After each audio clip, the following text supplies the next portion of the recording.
Hello everyone. आज का जो हमारा टॉपिक है, आज हम बात करते हैं हरियाणा में फायर एनओसी फ्रेश और रिन्यूअल कैसे अप्लाई करें। क्योंकि जो पुराना लिंक था यूएलबी वाला, वो अभी हम लोग एक्सेस नहीं कर पा रहे हैं। तो अभी हम जो गवर्नमेंट ने गाइडलाइन दी है कि सरल हरियाणा.gov.in, यहाँ पे हम लॉग इन करेंगे सरल आईडी पे। और वहाँ पे हम कैसे अपनी मतलब फायर एनओसी अप्लाई कर सकते हैं। तो आज का जो हमारा वीडियो रहेगा इसी टॉपिक पे रहेगा। तो अभी हम इसको अपने वीडियो को स्टार्ट करते हैं, ज़्यादा टाइम नहीं लगाते हुए, क्योंकि वीडियो थोड़ा लंबा हो सकता है। तो अभी हम स्टार्ट करते हैं कि इसको कैसे करें। ठीक है जी, अभी क्या है, मैंने अपनी सरल आईडी लॉगिन कर ली है। तो अभी हम आगे का प्रोसेस करते हैं। यहाँ से हम जाएंगे अप्लाई फॉर सर्विस और व्यू ऑल सर्विस। और यहाँ पे जो सर्च का ऑप्शन आ रहा है, यहाँ पे हम डाल देंगे फायर। देखो अभी यहाँ पे क्या क्या आ रहा है, approval for fresh revise fire fighting scheme. भाई यहाँ से आप फायर फाइटिंग स्कीम भी अपनी रिवाइज भी करा सकते हो और न्यू भी अप्लाई कर सकते हो। और issue for fresh revise fire NOC, ये रिवाइज का मतलब रिन्यूअल, कि भाई आपको अपनी फायर एनओसी रिवाइज करानी करानी है या फिर फ्रेश अप्लाई करनी है। तो हम यहाँ से अभी क्लिक करते हैं इशू फॉर फ्रेश। अगर फायर फाइटिंग स्कीम आपके पास नहीं है तो फायर फाइटिंग स्कीम पहले हमारे को अप्रूव करानी है। देन उसके बाद फ्रेश फायर एनओसी पे हम लोग क्लिक करते हैं। तो हमारे पास ऐसा सरफेस आ जाएगा खुल के, जो कि है। तो अभी इसमें हम यहाँ से कर लेते हैं स्टार्ट। ये अगर आप इंडिविजुअली ले रहे हो तो यहाँ पे इंडिविजुअली सिलेक्ट कर लोगे। और अगर आप फर्म या किसी ऑर्गेनाइजेशन का ले रहे हो तो यहाँ पे फर्म या ऑर्गेनाइजेशन सिलेक्ट कर लोगे। अभी फर्म और ऑर्गेनाइजेशन मैंने सिलेक्ट किया तो ये सरफेस आ रहा है। और मैं अगर इंडिविजुअली करता हूँ तो देन ये आएगा। इंडिविजुअली में क्या है, सेलेक्ट यूर फैमिली आईडी, कि भाई आप आपकी जो फैमिली आईडी है वो सिलेक्ट कर लीजिएगा। देन यहाँ पे फैमिली आईडी आप सिलेक्ट कर लेते हैं। तो मैं डाल देता हूँ। ठीक है जी, मैंने ये डाल दिया। अभी इस पे देख लेते हैं एक बार क्या आ रहा है। देन उसके बाद अभी यहाँ से मेंबर डिटेल, जो भी है मेंबर की डिटेल हम यहाँ पे डाल देंगे। और इस पे ओके कर देंगे। ठीक है जी, देन इसके बाद ये ओटीपी के लिए बोल रहा है हमारे को। तो यहाँ पे हम ओटीपी पे क्लिक कर देंगे। तो ये ओटीपी जो आपका नंबर है उस पर चला जाएगा। तो मेरे पास ये नंबर नहीं है, तो इसलिए मैं इसको मैं चेंज कर रहा हूँ। ठीक है जी, तो हम यहाँ से इंडिविजुअली नीड फ्रॉम का डाल देते हैं। देन यहाँ से एप्लीकेशन, भाई रिन्यू न्यू फायर एनओसी लगानी है रिवाइज लगानी है, मेरे को रिवाइज लगानी है। और मैं यहाँ पे सिलेक्ट कर लेता हूँ जैसे कि रोहतक। ठीक है जी, यहाँ पे फायर स्टेशन रोहतक। ठीक है, और यहाँ पे आपकी जो फायर फाइटिंग स्कीम है मैं वो डाल देता हूँ। ठीक है जी, कब करवाई थी मैंने, या उसका जो फायर नंबर है ये मैंने वैसे डाला है। तो आपका जो एक्चुअल फायर का जो नंबर है आप वो डाल सकते हो यहाँ पे। ठीक है जी, यहाँ पे मैं डाल देता हूँ एफ एस ओ रोहतक। मैंने ये डाल दिया है। और जो आपकी प्रीवियस फायर एनओसी थी भाई आप वो इसमें डाल देना। देन वही आपका, मैं इसको चेंज कर लेता हूँ। ठीक है जी, देन उसके बाद यहाँ से जो आपने पहले फायर एनओसी बनवाई है तो उसकी डेट हम यहाँ पे डाल देंगे कि मैंने कब बनवाई है। तो मैं इसको डाल देता हूँ अभी फॉर एग्जाम्पल के लिए जनवरी 2024 में, जो कि अभी नहीं, हमारी 5 साल के लिए वैलिड हो रही है।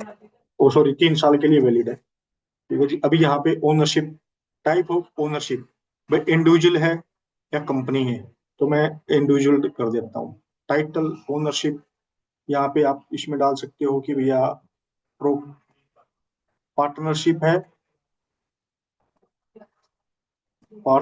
है, या फिर आपका। ठीक है जी, बिल्डिंग की हाइट क्या है, बिल्डिंग की हाइट मेरी है भाई 8 मीटर। ठीक है जी, कितना एरिया कितना है, एरिया है जी मेरा 200 स्क्वायर। ठीक है जी, देन ऑक्यूपायर स्टेटस मेरी है, ये आपकी अलग अलग है। रेजिडेंशियल बिल्डिंग के लिए ले रहे हो आप लोग, एजुकेशनल बिल्डिंग के लिए है, या इंस्टीट्यूशनल बिल्डिंग के लिए है, असेंबली के लिए है। इसमें आपके क्राइटेरिया के अकॉर्डिंग आप इसमें सिलेक्ट कर सकते हो। जैसे इंडस्ट्रियल बिल्डिंग है तो वहां के लिए आप वो ले सकते हो, होटल वगैरह के लिए है, तो इसमें अलग अलग है। जैसे मिक्स्ड ऑक्यूपेंसी है, यानी कि जैसे एक ही बिल्डिंग के अंदर अलग अलग ऑक्यूपायर हैं तो आप यहाँ पे मिक्स्ड ऑक्यूपेंसी भी ले सकते हो कि कोई किसी का काम कर रहा है, लेकिन आपको लेना पूरी बिल्डिंग का एक ही है, तो मिक्स्ड ऑक्यूपेंसी भी डाल सकते हो। वैसे मैं कर रहा हूँ इंस्टीट्यूशनल बिल्डिंग। ठीक है जी। तहसील मेरी क्या रहेगी, मेरी रोहतक में कर रहा हूँ तो रोहतक ही रहेगी। और यहाँ पे अर्बन के लिए ले रहा हूँ, ये रूरल एरिया में पड़ता है, मेरा अर्बन में है तो मैं अर्बन सेलेक्ट कर देता हूँ। ठीक है जी। यहाँ से ये आ गया रोहतक। वार्ड है तो आप डाल दो, नहीं है तो आप इसको छोड़ देना। यूनिक प्रॉपर्टी आईडी है, यानी कि यूनिक प्रॉपर्टी आईडी मतलब है जो आपकी प्रॉपर्टी आईडी नंबर है वो आप यहाँ पे डाल सकते हो। बिल्डिंग नेम में आप भी कुछ भी डाल सकते हो, ABC। ठीक है जी। एड्रेस में आप यही डाल सकते हो जो भी आपका एड्रेस है भाई, आपका उस फर्म का नाम नेम जो भी है। ठीक है जी। कोमा यहाँ पे नहीं यूज होगा, कोई भी मतलब स्पेशल कैरेक्टर यूज नहीं होगा इसके अंदर, तो आप स्पेस दे दो। यहाँ पे आप डाल देते हैं दिल्ली रोड रोहतक। ठीक है जी। मैंने ये डाल दिया है, तो ये देखो इसको करेक्ट कर लेते हैं ये एड्रेस में।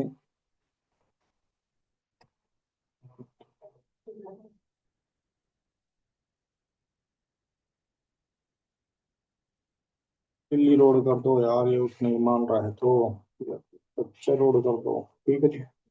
तो अपने को ये इस हिसाब से डाल देना। ठीक है जी। देन उसके बाद मोबाइल नंबर, जो भी आपका मोबाइल नंबर है तो मैं मोबाइल नंबर डाल देता हूँ 10 तक। मेल आईडी, जो भी आपकी मेल आईडी है वो आप इसमें डाल दो।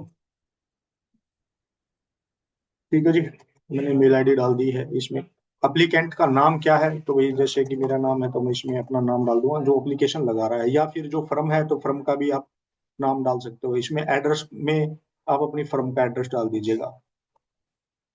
वैसे एप्लीकेंट का ही पूछा हुआ है तो उसने आप एप्लीकेंट भी डाल सकते हो। फोन नंबर आपने जो भी आपका मोबाइल नंबर डाल ही दिया, पैन नंबर आपका जो भी है पैन नंबर आप डाल दीजिए। ठीक है जी। मैंने डाल दिया है जैसे कि। ठीक है। देन उसके बाद आपको क्या करना है, देन उसके बाद आपको यहाँ से आपके जो भी इक्विपमेंट लगे हुए फायर के, वो सारे फायर के इक्विपमेंट आप यहाँ पे अपलोड कर दोगे। ठीक है जी। देन उसके बाद अपलोड करने के बाद, जैसे कि मैं फॉर एग्जांपल के लिए दिखा देता हूँ आपको।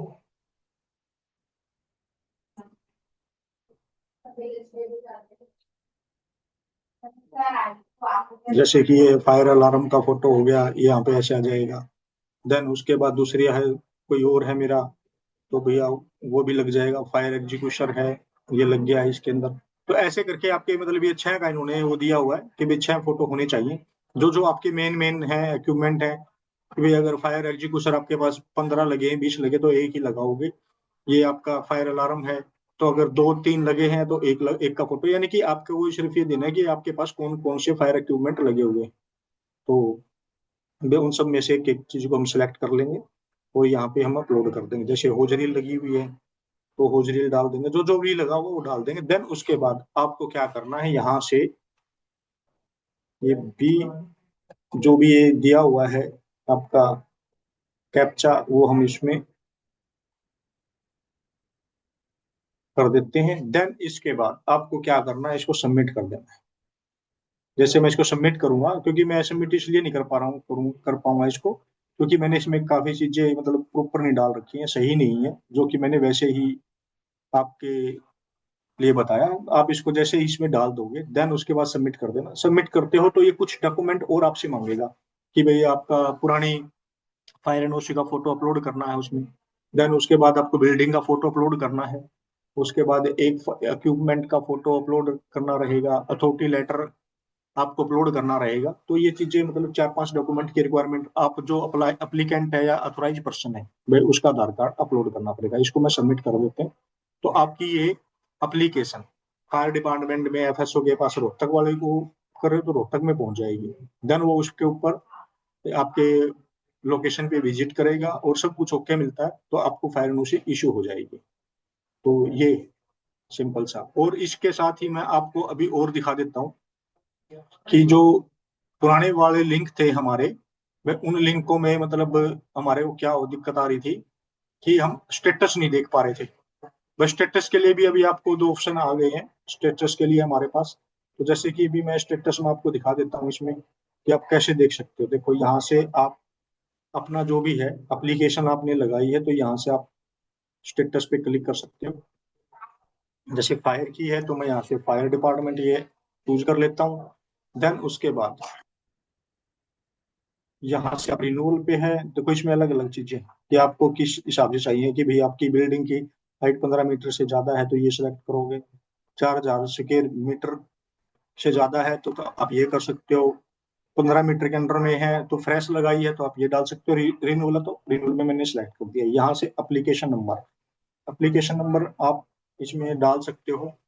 मैं आपको एप्लीकेशन नंबर भी एक बार सिलेक्ट करके दिखा देता हूँ कि क्या हो, कैसे होता है। जो भी एप्लीकेशन नंबर आएगा वो आप इसमें डाल देना।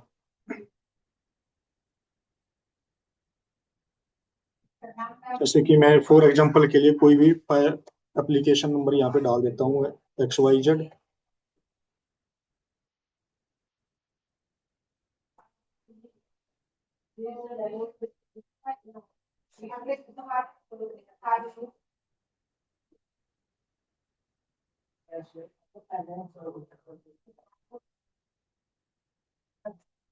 जैसे कि ये मैं डाल देता हूँ।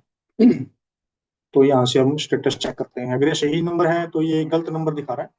तो ये यहाँ से ऐसे लॉगिन आप सेलेक्ट करोगे तो ये नंबर गलत है, तो इसलिए इसने मतलब मैंने वैसे ही आइडिया से कुछ डाल दिया था रफली, तो ये उठा नहीं रहा। तो ऐसे ही यहाँ से स्टेटस आपको पता लग जाएगा कि मेरी एप्लीकेशन अभी का प्रोसेस कहाँ पे चल रहा है, किसके पास गई हुई है, और क्या क्या चीजें इसमें हो चुकी हैं। तो आप ऐसा कर सकते हो इसमें। धन्यवाद।